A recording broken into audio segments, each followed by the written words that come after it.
മാറ്റിവെച്ചിരിക്കുന്നവർ ഓർക്കണം, മാറ്റിവെച്ചിരിക്കുന്നവർ ഓർക്കണം. 15,000 രൂപ കറങ്ങാൻ വേണ്ടി പോകാൻ മാറ്റിവെച്ചിരിക്കുന്നവർ, 25,000 രൂപയുടെ സമ്പത്ത് നിങ്ങളുടെ കൈവശമുണ്ടെങ്കിൽ നിങ്ങൾ ഉൽഹിയ കൊടുത്തിരിക്കണം. മൻ കാന ലഹു സഅത്തുൻ അലാ അൻ യുളഹിയ ഫലം യുളഹി ഫലാ യഖ്റബന്ന മുസല്ലന. ആരുടെയെങ്കിലും കൈവശം ഉൽഹിയ കൊടുക്കാനുള്ള സമ്പത്ത് ഉണ്ടായിട്ട് അവൻ ഉൽഹിയ കൊടുത്തില്ല എങ്കിൽ ഫലാ യഖ്റബന്ന മുസല്ലന, എന്റെ പള്ളിയിൽ അവൻ നമസ്കരിക്കാൻ വരണ്ട, എന്റെ മുസല്ലയിൽ അവൻ നമസ്കരിക്കാൻ വരണ്ട. വമൻ കാന ലഹു സഅത്തുൻ അൻ യുളഹിയ ഫലം യുളഹി ഫൽയമത് ഇൻഷാ യഹൂദിയ ഔ ഇൻഷാ നസ്രാനിയ.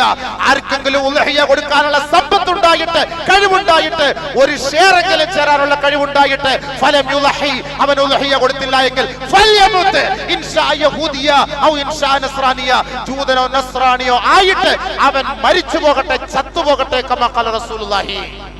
പോണോ? നമ്മൾ ഇത്രയും മുസ്ലിമായിട്ട് ജീവിച്ചിട്ട്, ഇത്രയും അള്ളാഹു ഓഫർ നൽകിയിട്ട് ഈ ഉൽഹിയ കൊടുക്കാൻ എന്റെ കൈവശം ഒരു 5,000 രൂപയ്ക്ക് ആടിനെങ്കിലും മേടിച്ചു കൊടുക്കാൻ അതിനുള്ള കഴിവുണ്ടായിട്ട് ഞാൻ കൊടുക്കാതെ മരിച്ചുപോയാൽ ഞാൻ ജൂതനായിട്ടല്ല ഈ പള്ളിയിൽ വന്ന് മയ്യത്തടക്കേണ്ടത്, ഈ ജൂതനായിട്ടല്ലേ ഞാൻ ഈ പള്ളിയിൽ വന്ന് കിടക്കേണ്ടത്. ആലോചിച്ചു നോക്ക്, നബി തങ്ങൾ പറഞ്ഞ വാക്കാണ്, അലാ ഇന്നൽ അല്ലാഹി മിനൽ അഅമാലിൽ മുൻജിയ തുൻജി സ്വാഹിബഹ മിൻ ശർരി ദുനിയ വൽ ആഖിറ.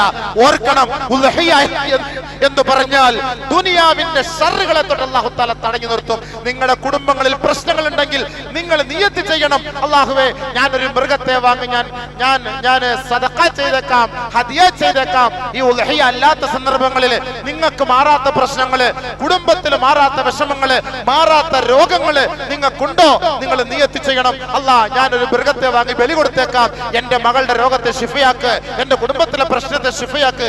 ഏറ്റവും വലിയ നേർച്ചയാണ് മൃഗബലി എന്ന് പറയുന്നത്, ഏറ്റവും വലിയ നേർച്ചയാണ്. ചില ആളുകൾ നേർച്ച നേരും, എന്ത് പിന്നെ ഉൽഹിയ ഞാൻ ചെയ്തേക്കാം, ഉൽഹിയ ഞാൻ അള്ളാന്റെ മാർഗത്തിൽ ഞാൻ നേർച്ച നേർന്നേക്കാം.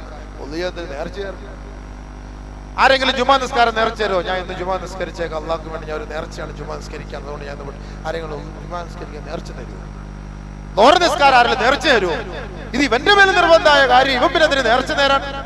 നേർച്ച നേരേണ്ടത് അല്ലാത്ത സന്ദർഭത്തിലാണ് ഇവൻ നേർച്ച നേരേണ്ടത്. ഞാനൊരു ഉൽഹിയയുടെ മൃഗത്തെ ഞാൻ വാങ്ങി അറുത്തുകൊള്ളാം. ഈ ഉൽഹിയയുടെ മൃഗത്തെ കാണുമ്പോഴൊക്കെ നിങ്ങൾ തക്ബീർ വിളിക്കണം. ദുൽഹജ്ജ് 1 മുതൽ 10 വരെ തക്ബീർ, ദുൽഹജ്ജ് 1 മുതൽ 10 വരെ തക്ബീർ. ഇതിനെ കാണുമ്പോൾ ഒക്കെ തക്ബീർ വിളിക്കണം, ഇതിനൊക്കെ തടവിക്കൊണ്ടിരിക്കണം. 1 മുതൽ 10 വരെ ചാല കമ്പോളത്തിലൊക്കെ തക്ബീർ വിളിച്ചോണം.